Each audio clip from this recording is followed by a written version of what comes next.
My job just gets harder and harder. Here I am soaking my cares away at Ainsworth Hot Springs, just north of Nelson, BC, where they're leading the charge in food sustainability initiatives. Ainsworth is one of several hot springs in the area, and its hot mineral waters have been soothing visitors since the 1930s, though the local First Nations have been using it for a lot longer. It's a great place to spend some time relaxing, but I've got work to do. Our destination is Nelson, which sits in the Selkirk Mountains at the end of the west arm of Kootenay Lake. The town was founded in the gold rush years of the 1890s and grew into a regional centre. It's fortunate to have kept many of its heritage buildings, some of which were designed by the renowned architect Francis Rattenbury. During the Vietnam War, it became a destination for American draft dodgers, and that spirit of independent thinking still seems to thrive today. Having successfully transitioned from a mining and logging resource town into an arts and outdoor activities hotbed, Nelson manages to be both hip and hippie. It's a town that seems to embrace alternativeness in every form and is great fun to explore. Not surprisingly, there is a thriving local food scene, mostly organic, of course.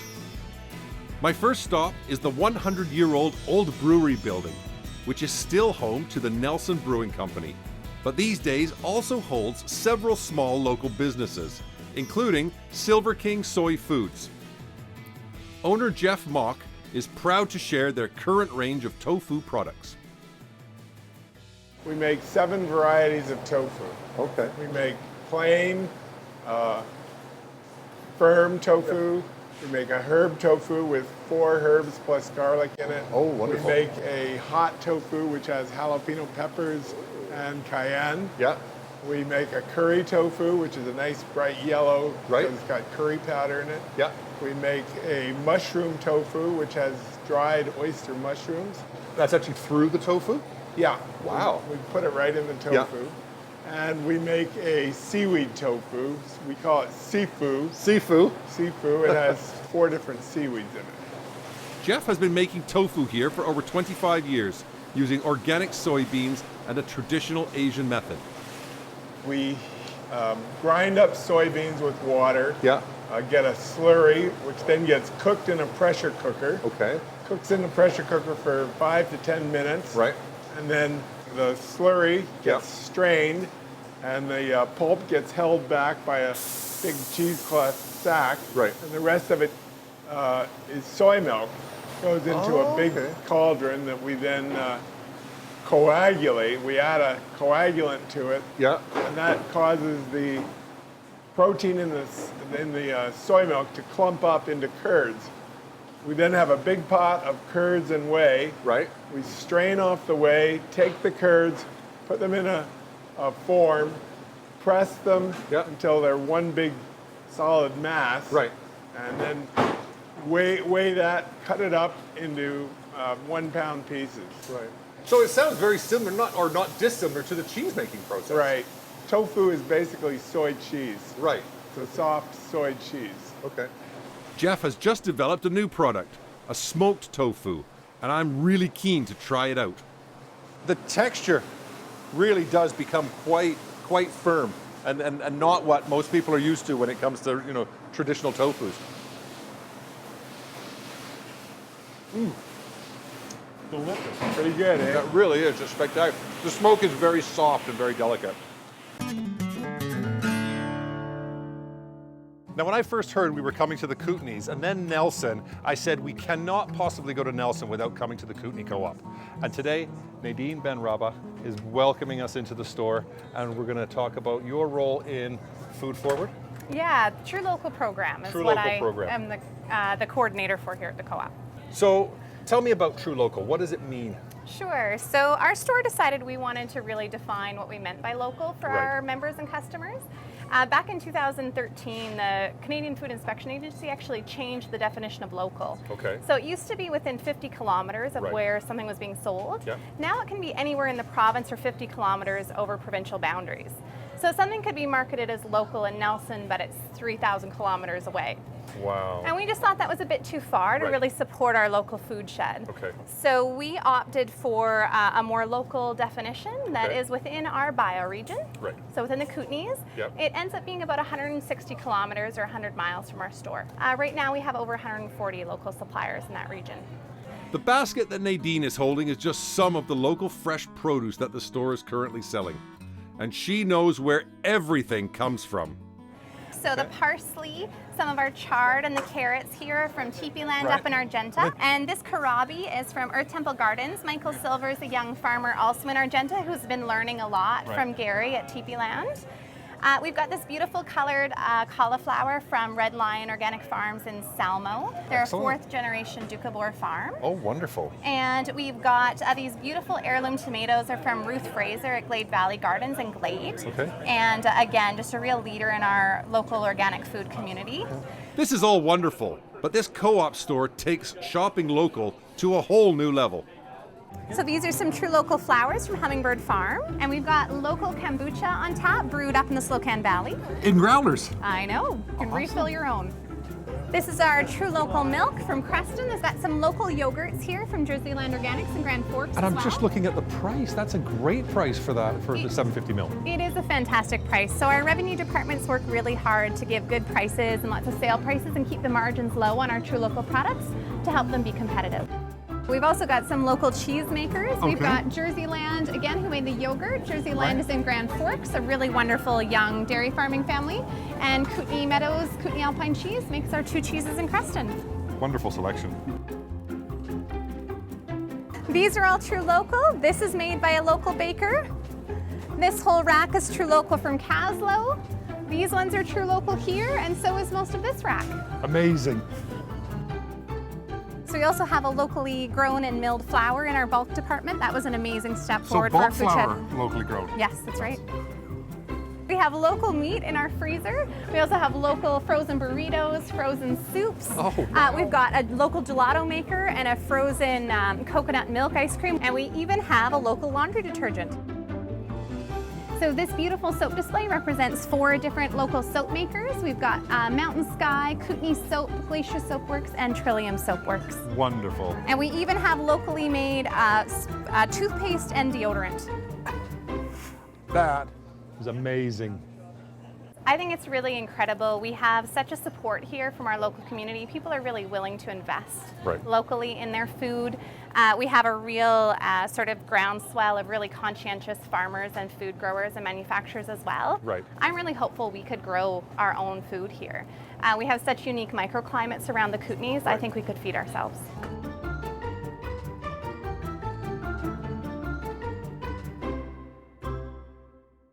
The Co-op store is a landmark at one end of bustling Baker Street at the heart of Nelson's historic downtown. But at the other end of Baker, a smart new building is going up. Here I am with John Steinman, longtime board member and current president of the famous Kootenay Co-op here in Nelson, BC. Yes. John, thanks for meeting with us here Thank in you. front of this wonderful new building. This has become an icon of what's happening in Nelson, and this Right. is the site of our new store. So after 40 years as being a food co-op and grocery store, we're Right. now finally moving into a space that really is going to allow us to grow into really what we became 10 years ago, which was a pretty full format grocery store, Right. as you've seen. And we now need a space that's going to allow us to operate at the level we have been operating in that really small space you've seen. And surely that will give your producers and your farmers and your growers that much more opportunity to sell their goods. Well, and we're already seeing that. We're seeing like quite a few of our suppliers starting to prepare to be supplying a store that's going to be 3 times the size of our Right. current space. We have quite a few new entrants into the community who want to be producing food, whether it's producers or value-added producers who are taking that raw product and turning it into another product. Right. Quite a few coming into the area are really interested in what this store will be able to provide them, because you know what you've probably now seen in the store is the food co-op, the Kootenay Co-op, has been able to support many small-scale food businesses in the area, and without the co-op, these businesses likely wouldn't find a home here in Nelson. That's awesome. So John, let's take a step back in time. What is the Kootenay Co-op? Our co-op started as a small group of people coming together in 1975 in the Slocan Valley, not far from here, Right. wanting to start to pool their resources and buying power to buy the food that they wanted to eat that wasn't available to them otherwise. Right. 40 years later, here we are today, we now have 13,500 members, and every day that's growing. And so these are people who have each put in $50 in a share and are an owner in the store. And so once a year they get to vote for the board of directors. They also have a say in what's on the shelves of the grocery store. And so it's a very different model than the traditional grocery store, which tends to be in our communities here in British Columbia, owned by a company that might be based out of Vancouver or Toronto or Nova Scotia. In our case, the owners of this grocery store are here.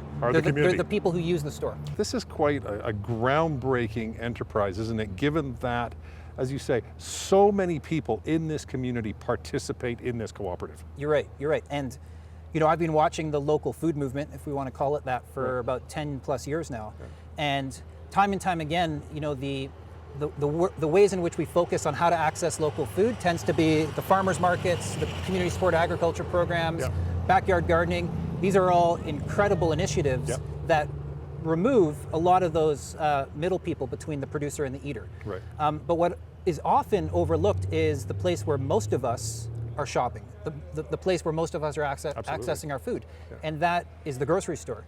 And so what the Kootenay Co-op does is it creates a venue for local food systems to thrive, because it really opens the door to local product. And this store, this building, is really a testament to the power of local food to drive a strong local economy.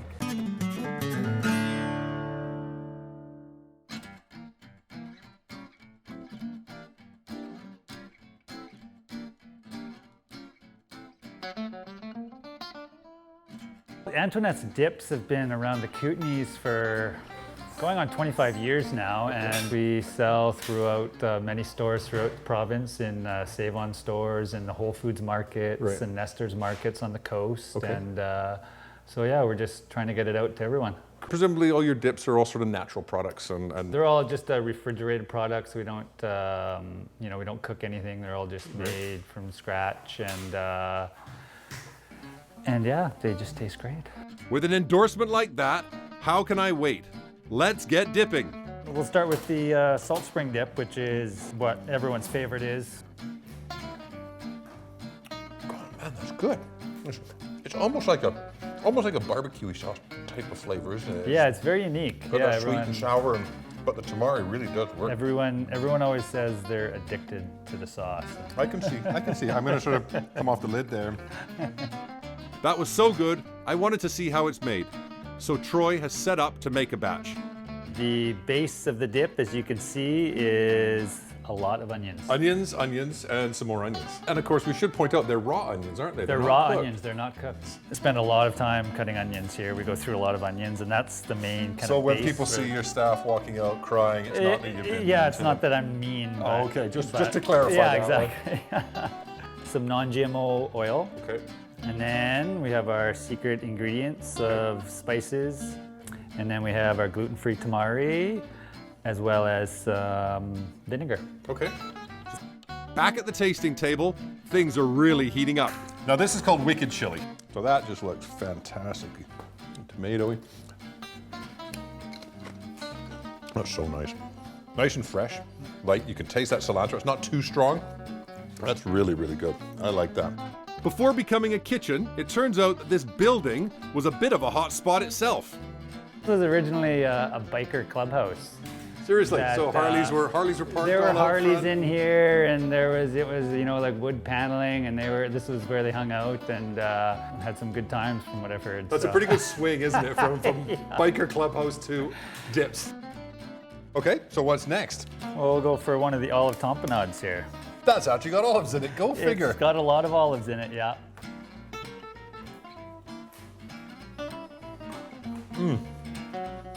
Once again, home run.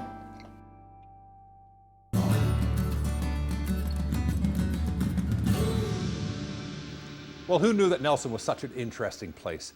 Silver King Tofu, fantastic operation. And what I'm going to do today is use tofu in a completely different way, and we're going to make a raw vegetarian lasagna. First thing we need to do is peel our tomato and make a tomato sauce. So I've got a pot of boiling water going over on the side here. What I want to do is take out the core of the tomato. So paring knife, pinch it about 2 centimeters or an inch up the blade, push it into the tomato, and just turn the tomato around the knife, and there comes the core. And then you just want to make a cross in the bottom. That sounds like my pot is ready. I've got a full boil on the water. Drop your tomato into the boiling water. It's only going to take about 30 seconds, no more. All I'm trying to do is just lightly cook the tomato underneath the skin so that the skin slides off. And there we go. You can just see the skin starting to split.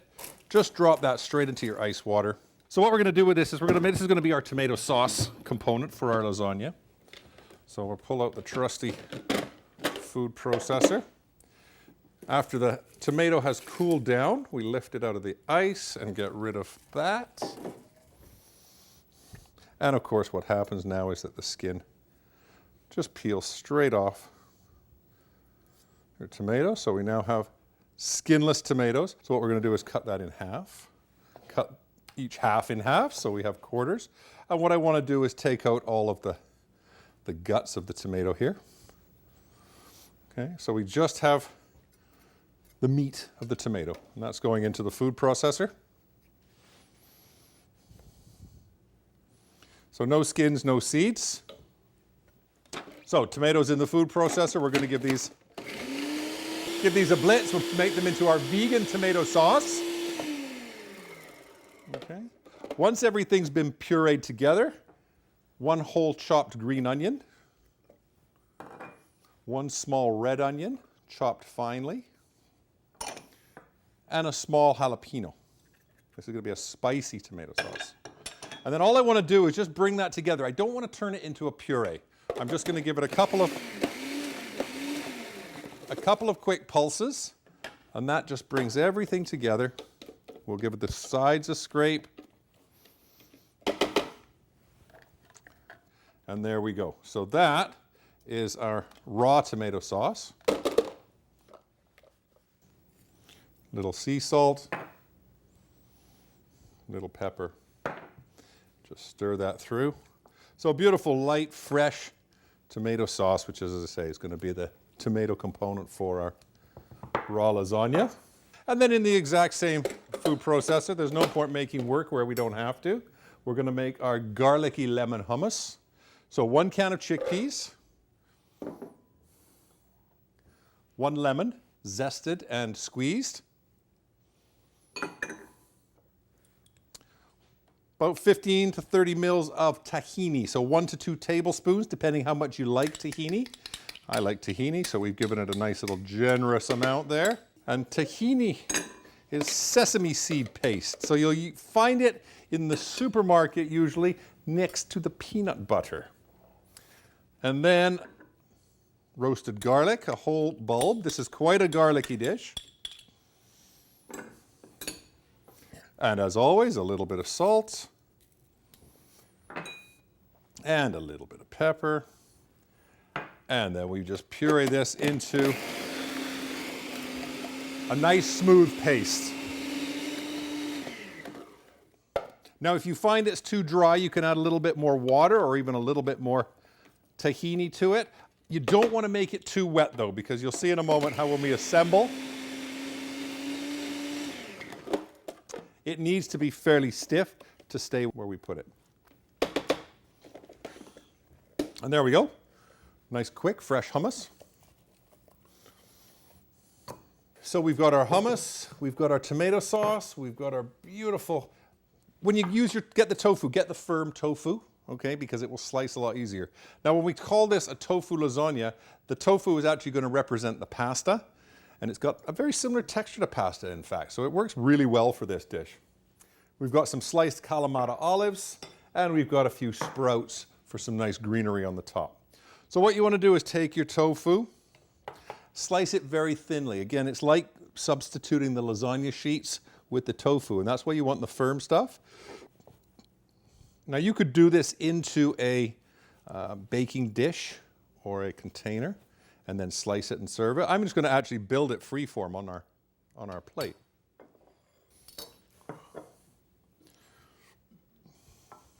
So start off with our serving plate. Okay, I'm going to put a couple of slices of tofu on the bottom. A little bit of our tomato sauce. And then we're going to put a few olives, a few of the Kalamata olives on there.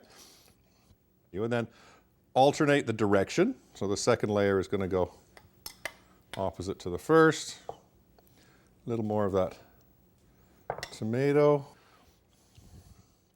A few more of the olives. A little more of the tofu. And you can build this up as high as you feel comfortable with. I'm only going to go, say, one more layer. Put that particular olive on there. And then one more layer of tofu. Sneak that guy back on there. And then we're going to top it with some hummus. So we'll borrow that spoon there. And that kind of glues everything together. Top it with a few fresh sprouts. A couple more black olives. And just a little pinch of salt.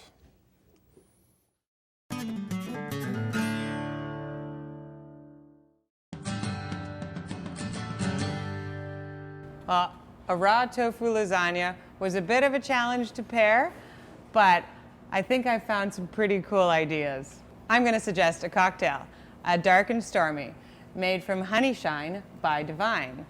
I think this cocktail will really enhance the garlicky nature and the lemony nature of the hummus. And there is an exotic spice that's added in the dark and stormy where you get that ginger and that fruitiness that will really pull up a lot of the flavors from this lasagna. Now for a beer, I had to pay homage to Nelson Brewery. I've chosen their organic IPA, Paddywhack. I've chosen Paddywhack because of its hop profile. It has a really nice lemon citrusy aspect to it. I think it's really going to play well with the spicy tomato salsa and the lemony hummus.